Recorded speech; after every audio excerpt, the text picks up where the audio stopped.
Glória a Deus, glória a Deus. Abre a sua Bíblia. 1 Coríntios, primeira carta do apóstolo Paulo aos Coríntios, capítulo 11. E o versículo de número 23. Glória ao nome de Jesus. Glória ao nome de Jesus. Capítulo 11, versículo 23.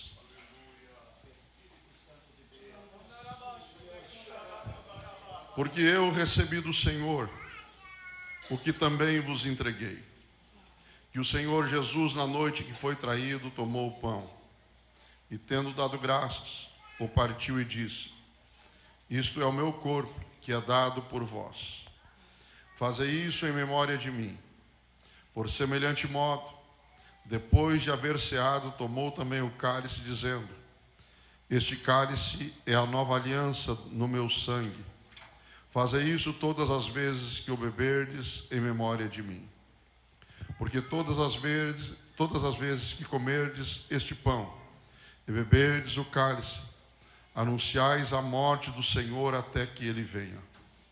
Por isso, aquele que comer o pão ou beber o cálice do Senhor indignamente, será réu do corpo e do sangue do Senhor. Examine-se, pois, o homem a si mesmo, e assim como o pão e beba o cálice. Pois quem come e bebe sem discernir o corpo, come e bebe juízo para si. Eis a razão, porque há entre vós muitos fracos e doentes, e não poucos que dormem. Porque se nós julgássemos a nós mesmos, não seríamos julgados. Mas quando julgados, somos disciplinados pelo Senhor, para não sermos condenados com o mundo. Assim, pois, irmãos meus, quando vos reunir para comer, esperai uns pelos outros. Amém? Amém? Pai, eu te peço que o teu Espírito Santo traga cativo todo o pensamento e todo o entendimento à luz da tua palavra. Dá-nos entendimento da tua palavra, clareza de entendimento da tua palavra, para a glória do nome de Jesus. Amém e amém. Pode tomar os vossos lugares, meus irmãos.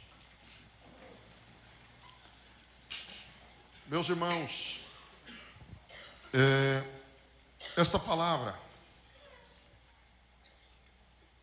o apóstolo Paulo, ele vai escrever a carta aos Coríntios, primeira e segunda carta aos Coríntios, mas até o capítulo de número 11, ele vai tratar muito especialmente as questões de ordem cristã e vai falar sobre a questão da ceia do Senhor. Este culto, ele é um memorial. Por que um memorial? Um memorial porque ele foi instituído pelo Senhor, porque o Senhor sabia, e o Senhor, como nos conhece, ele sabe, nos conhece, o quanto nós somos esquecidos, o quanto nós temos memória curta. Esse culto, ele é um memorial, porque é uma ordenança que Jesus vai nos deixar, e através do apóstolo Paulo, ele vai instruir a realização deste culto como um memorial. Nós estamos aqui para lembrar, primeiramente, que Jesus morreu por nós. Jesus morreu para perdão dos nossos pecados. Esta clareza nós precisamos ter, que este não é um culto qualquer. Este não é um culto comum. Este é o culto que você precisa, desde o momento que você se prepara em casa, procurar fazer da melhor forma possível. Coloque a melhor roupa. Coloque o melhor perfume. Não que isto vai impressionar o céu, mas eu digo que você já comece a valorizar este culto antes de sair de casa. Já comece a se preparar para este culto antes de sair de casa. Aleluia. Comece a entrar com um sentimento de gratidão, porque você não veio aqui se lembrar de qualquer coisa, não. Você veio aqui para se lembrar do maior e melhor ato de amor já realizado na história da humanidade. Nós viemos aqui nesta noite celebrar, lembrar que Ele morreu por nós, lembrar que Ele perdoou os nossos pecados, lembrar que nós não estamos aqui porque nós queremos, nós estamos aqui porque Ele nos escolheu. Aliás, nós não tínhamos a mínima condição de escolher Ele. Por quê? Porque estávamos cegos, estávamos mortos em nossos próprios delitos e pecados. Mas Ele foi lá, nos tirou deste charco miserável de lodo e disse assim: eu preciso de Ti, eu quero Te perdoar, eu quero perdoar os Teus pecados, e eu já provei o meu amor morrendo na cruz do Calvário. Há uma morte de cruz. Esta morte, este memorial que nós estamos hoje aqui celebrando, é para lembrar que Ele morreu por nós. Nós viemos aqui neste momento, neste culto, para celebrar aquilo que Jesus fez por nós. Daqui a pouquinho nós vamos participar do corpo, o pão que simboliza o corpo de Cristo. Nós vamos participar do suco da uva, que representa o sangue derramado por Cristo Jesus, para perdão dos nossos pecados. O pão dilacerado significa, representa o corpo dele que foi moído pelas nossas transgressões. O suco, o sangue inocente derramado por ele na cruz do Calvário. Nós vamos celebrar. E isto nós vamos fazer, sabe quando? Até que Ele venha.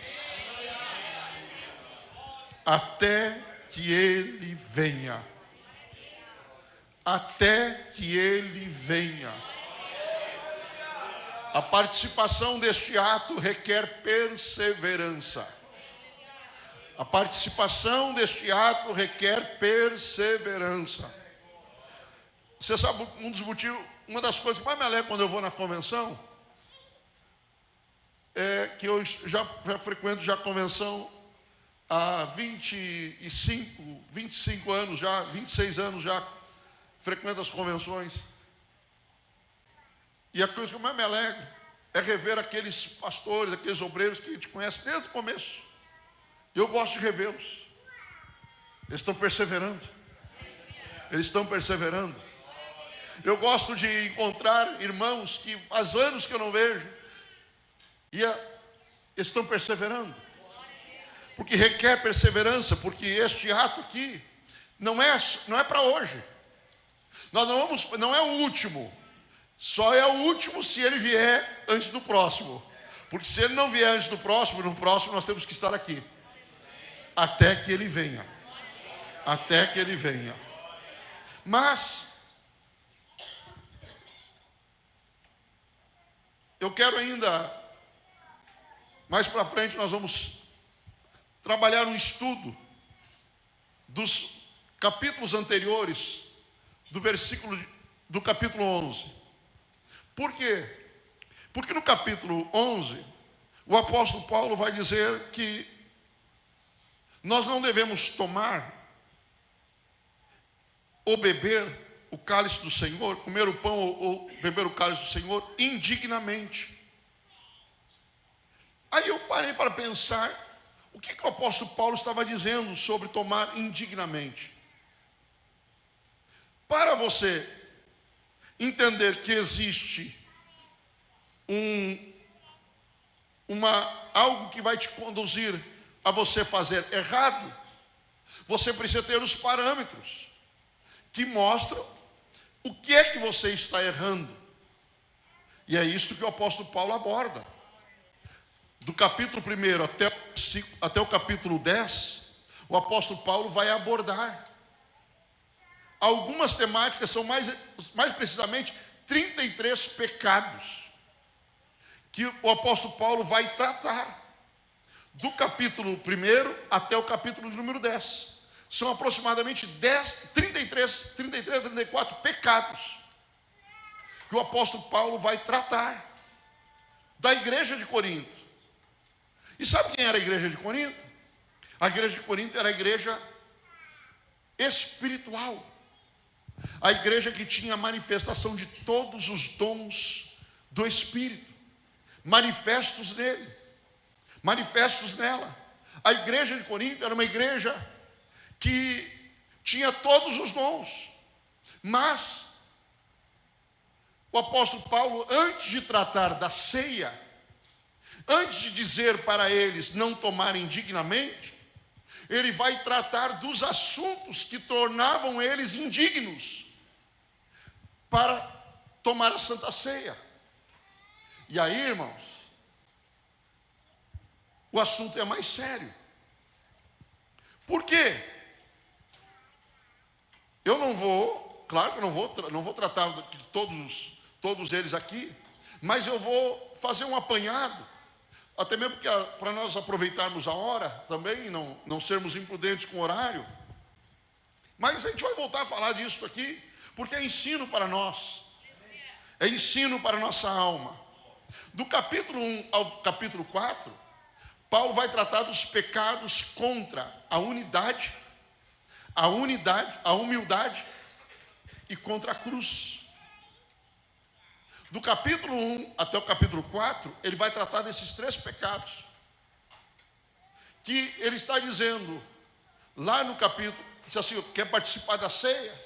Dá uma examinada, vê como é que estão essas questões anteriores. Dá uma examinada como é que está a questão da unidade, a questão da humildade e a questão relacionada à cruz de Cristo. Como é que você está considerando isto? O apóstolo Paulo está escrevendo para a igreja aos Coríntios, que era a igreja mais espiritual, tinha dom de visão, revelação, profecia. Meu Deus, olha, irmão, eu queria ter participado de um culto da igreja de Coríntios, pastor Paulo. Eu queria ter participado de um culto da igreja de Coríntios, assim, sabe? Mas, claro, melhor ainda depois que o apóstolo Paulo tratou os assuntos lá, que deve ter melhorado bastante. Porque antes estava tendo uns problemas. Problema qual? De unidade. Tinha as divisões. Embora eles eram espirituais, tinha os grupos. Uns de Paulo, outros de Apolo, outros de Cristo. Tinha o problema de unidade. Tinha os pastores preferidos. Olha só. Aí, Paulo vai tratar isso. Vai dizer assim: olha, eu não pude falar a vocês como a espirituais, mas sim como a carnais. Por quê? Porque há entre vós, vocês estão pecando. Sabe qual é a maior dificuldade que nós temos como igreja? É entender que Jesus, que te escolheu esse irmão que está sentado no teu lado. É a maior dificuldade que nós temos como igreja, é essa: nós entender que Jesus que me escolheu esse irmão que está sentado do meu lado. Eu tenho essa dificuldade como igreja, a gente tem dificuldade de lidar com os outros, e a gente quer que todo mundo saiba lidar com a gente, não é assim? Mas quando chega no culto de Santa Ceia, a gente até chora quando pega o pão, não é? A gente até, meu Deus, oh Senhor. O Senhor diz assim: esse irmão do teu lado aí, e aquele irmão lá que tu não quis sentar no lado dele na hora que tu entrou, não é? E aquela irmã lá que tu passou e não comentou, porque não vai muito com a cara dela, mas você quer participar da ceia depois.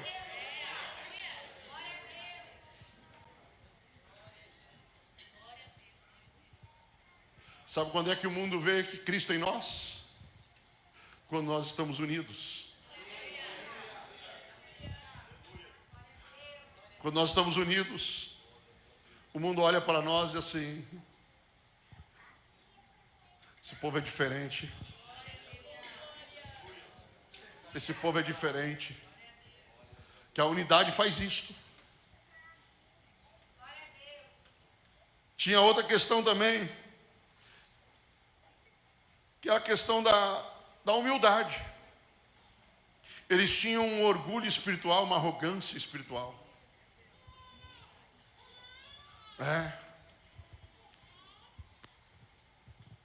Irmão, o orgulho é um negócio terrível. Porque eu jejum, porque eu oro. Não. Parece que nós estamos vivendo um tempo que fazer o mínimo é extraordinário. Não tem nada de extraordinário você orar bastante, você jejuar. Não tem nada de extraordinário nisso, não, irmão. É o mínimo. É o mínimo. Todo crente tem que ter essa consciência.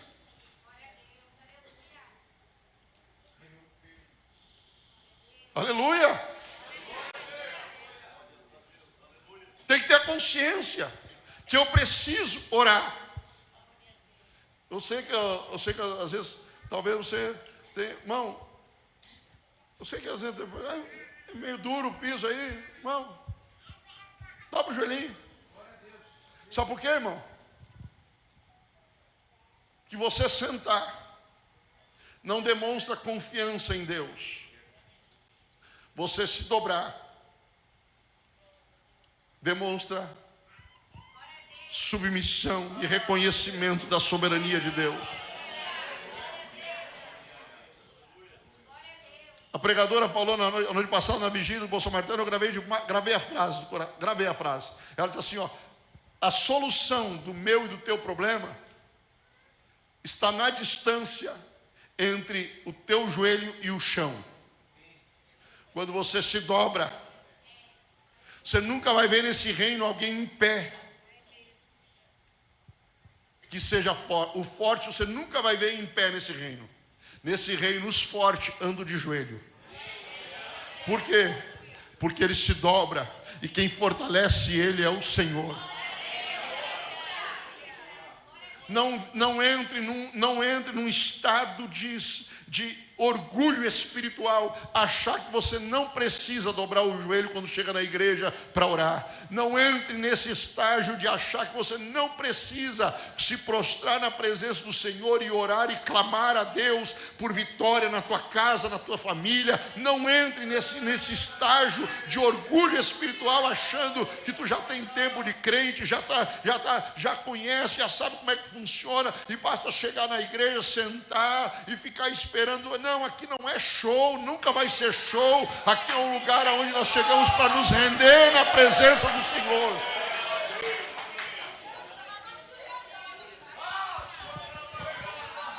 Aleluia. O orgulho espiritual faz com que a pessoa dentro da igreja, dentro da casa do Senhor, pensando que está tudo certo. Irmão,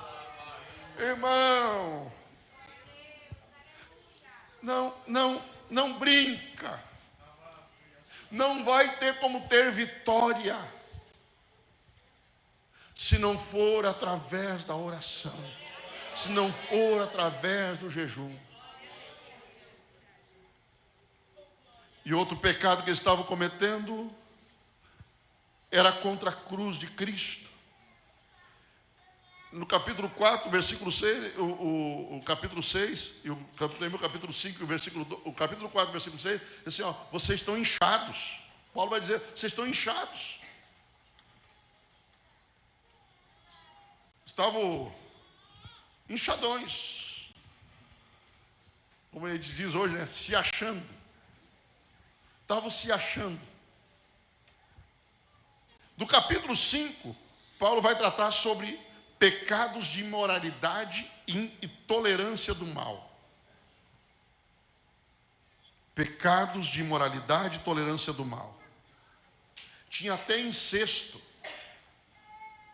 Na igreja, a igreja espiritual tinha até incesto. Sim, pastor.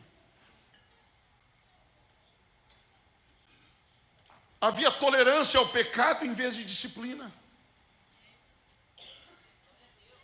Mas só que chegava no culto de Santa Ceia, eles queriam tudo participar da ceia. Dá nada. Não dá nada. A graça. Meu irmão, tem gente banalizando a graça. A graça, ela é mais exigente do que a lei, irmão. A graça é muito mais exigente que a lei. É só você ver. Vai lá e dá uma lida depois nas bem-aventuranças, você vai ver que a graça é mais exigente que a lei. Por exemplo, na lei, o homem tinha que ser pego em adultério. Na graça, bastava só olhar. Na graça, basta só olhar e desejar, já pecou. E aí, o que é melhor? A lei ou a graça? Tolerância com o pecado em vez da disciplina. Tinha falta de pureza moral. Tinha fermento na igreja. Tinha associação indevida com crentes imorais. Mas chegava na ceia e queriam participar. Paulo disse assim: indignamente não. Indignamente não. Indignamente não. Não bota a mão de forma indigna. E ele vai falar mais. No capítulo 6, ele vai falar sobre pecados de injustiça e impureza. Tinha irmãos processando irmãos em tribunais seculares. Tinha perda de testemunho diante dos incrédulos. Tinha falta de disposição para sofrer o dano. Tinha injustiça entre irmãos. Tinha prostituição e imoralidade sexual contínua. Tinha desonra com o templo do Espírito Santo, com o corpo que é o templo do Espírito Santo. Isso tudo ele vai tratar no capítulo 6. Mas eles chegavam no culto de Santa Ceia, queriam tomar ceia. E Paulo está dizendo, indignamente não. Tem um parâmetro que te conduz, que te coloca como indigno de botar a mão no corpo, de colocar a mão no sangue. Tem um parâmetro. Vamos acertar essas arestas primeiro. Vamos aparar essas arestas primeiro.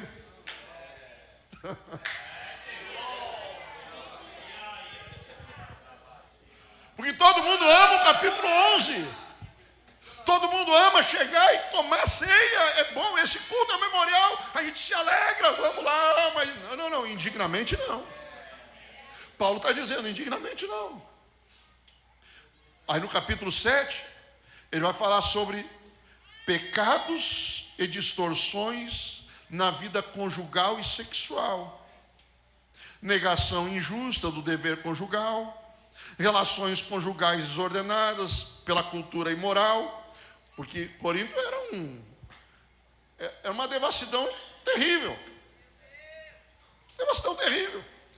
Ele vai falar mais. Havia separações e divórcios sem causa, qualquer motivo. Mas queriam chegar na ceia, tomar ceia. Paulo diz assim, indignamente não. Indignamente não. Capítulo 8, do capítulo 8 ao capítulo 10, daí ele vai tratar sobre pecados de idolatria, de egoísmo e falta de amor. Ele vai dizer que comer carne sacrificada a ídolos sem considerar o fraco. Ele vai falar sobre pecar contra Cristo ao escandalizar um irmão. Ele vai falar com a falta de amor e empatia do uso da liberdade. Ele vai falar idolatria indireta, enfim, vai falar sobre insensualidade e imoralidade sexual ligada a cultos pagãos. Ele vai falar sobre murmuração, até murmuração ele vai falar. Pensar que tem murmurador que pensa que vai escapar, que escapa, não. Escapa não, irmão. Porque tem uma tal de uma conversa bem simples hoje em dia, que tem muita gente que faz, né? Um negócio bem, assim, né? Tipo assim, né? Não estou querendo falar mal. Se não quer, então não fala, irmão. Fica quieto.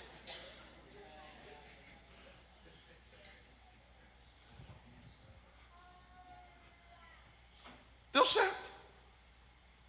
Por exemplo, aqui, ó, eu estou livre aqui, estou falando aqui com liberdade, irmão, porque eu não conheço a vida de nenhum dos irmãos aqui. Eu nem quero, tipo assim, eu quero conhecer aos poucos. Não precisa me contar nada de ninguém aqui, irmão. Ninguém precisa me contar nada de ninguém, né? Pastor Voltair, graças a Deus, ele sempre foi muito ético, muito educado. Ele nunca me falou, só me falou bem. E todo mundo que ele falou para mim aqui, todos que ele me falou, só falou coisa boa de todo mundo aqui. Ele, irmã Salete, só me contam coisa boa dos irmãos. Eu disse, meu Deus, eu vou, é uma igreja só de anjo, Jesus. Eu estou feliz da vida.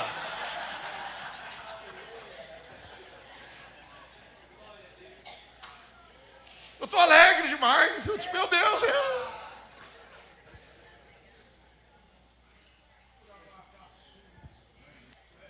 Mas lá na igreja de Coríntios ele está dizendo que tinha uns murmuradores, irmão. E chegavam na ceia e queriam tomar ceia. E Paulo diz, indignamente não. Indignamente não. Aleluia. Tinha até aqueles que provocavam o Senhor. Eles testavam o limite da graça, irmão. Só estou dando uns tópicos aqui, depois, futuramente, nós vamos fazer um estudo disso aqui, irmão. Amém, irmão? Amém. Vamos estudar isso aqui bem mais assim, né? Vamos esmiuçar, né? Aqui estamos só cortando os temperos agora, depois a gente vai juntar. Mais para frente.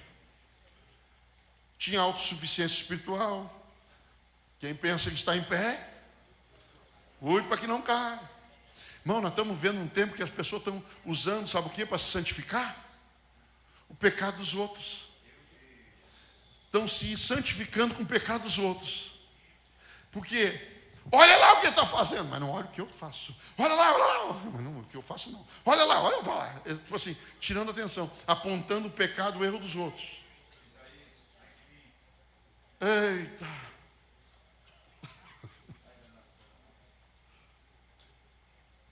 É o Isaías da vida. Olha aí. Daí quando ele tem, ai de mim que vou perecendo.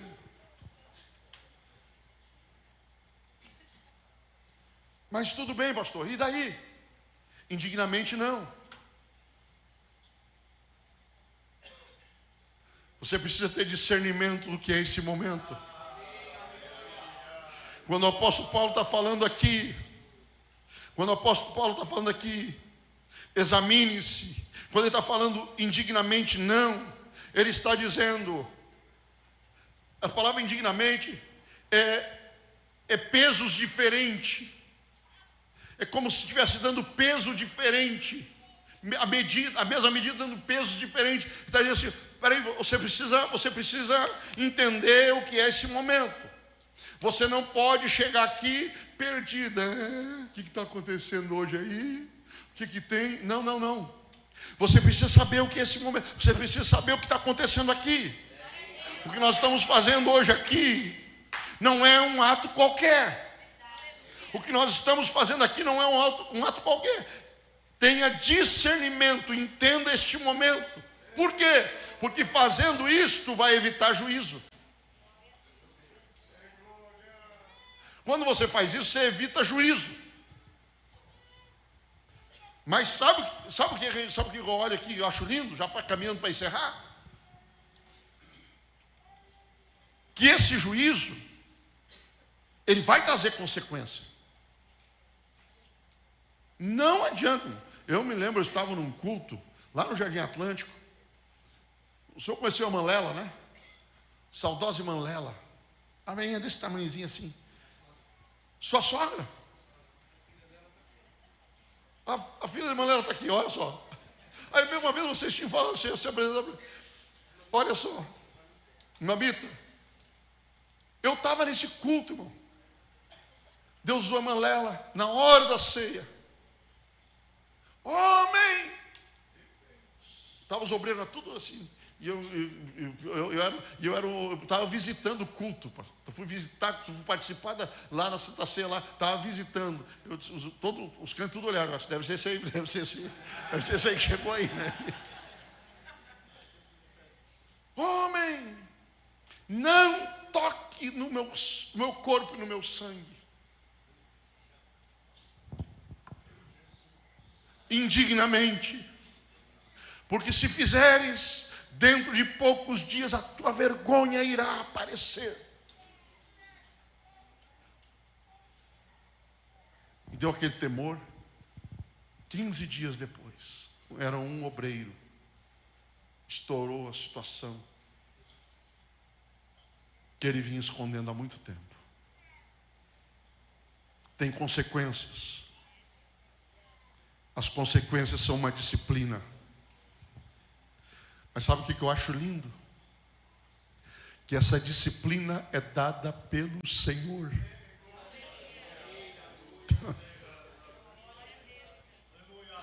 Aleluia. Sabe o que eu acho lindo? Que a disciplina ela é dada pelo Senhor.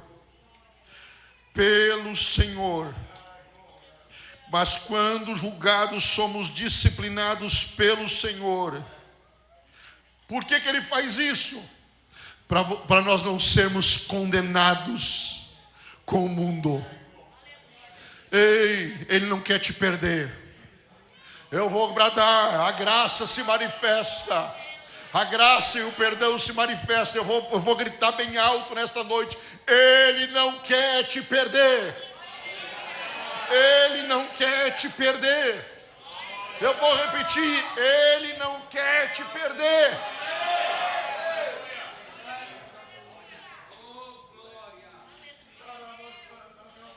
Aleluia. Ele não quer te perder. A disciplina dele tem como objetivo nos tirar da condenação.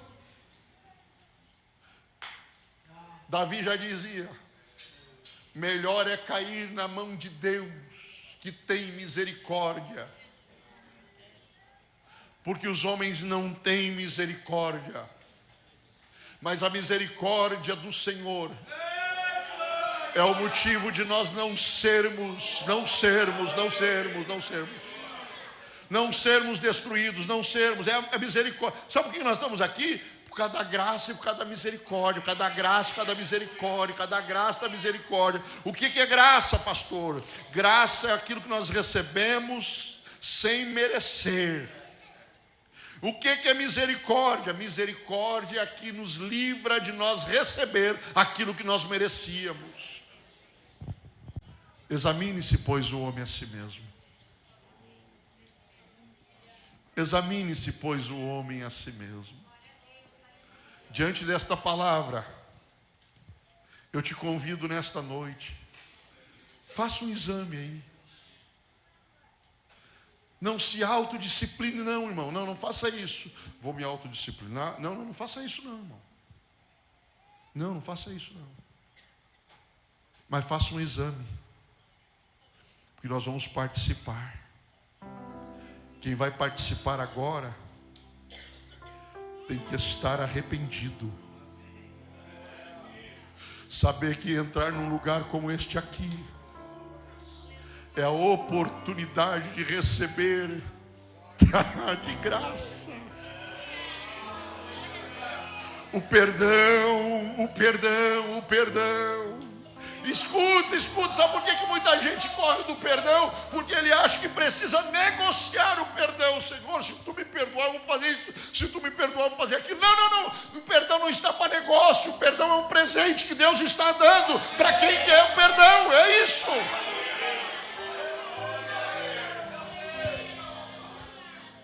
O perdão é algo que os céus está te dando, quer te dar de presente. Tu só precisa receber esse presente e cuidar bem dele. E todo dia olhar para ele e dizer assim: eu te quero. Todo dia você olhar para ele e dizer assim: eu te amo. Todo dia dizer assim: me perdoa mais. Me perdoa mais. Me perdoa mais. Me perdoa mais. Me perdoa mais. Me perdoa mais. Me perdoa mais.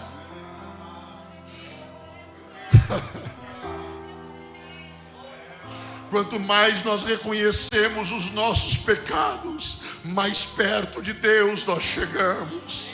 porque só tem uma coisa que faz separação entre eu e você, entre nós e Deus. Só tem uma coisa que nos separa de Deus, chama-se pecado. Mas só tem uma coisa que nos une a Deus: o perdão que vem por Cristo Jesus. Nesta noite, o Cristo que te chamou aqui, que te trouxe aqui, Ele tem, não é condenação para você, Ele tem perdão para os teus pecados. Quando você reconhece os teus pecados, você confessa os teus pecados diante dele, Ele é fiel e justo para perdoar os seus pecados. A igreja não é um lugar de inquisição, a igreja não é um matadouro, a igreja não é um lugar onde você vem para ser morto. Não, você vem para mortificar a carne, ter os pecados mortificados, mas você veio aqui para receber vida.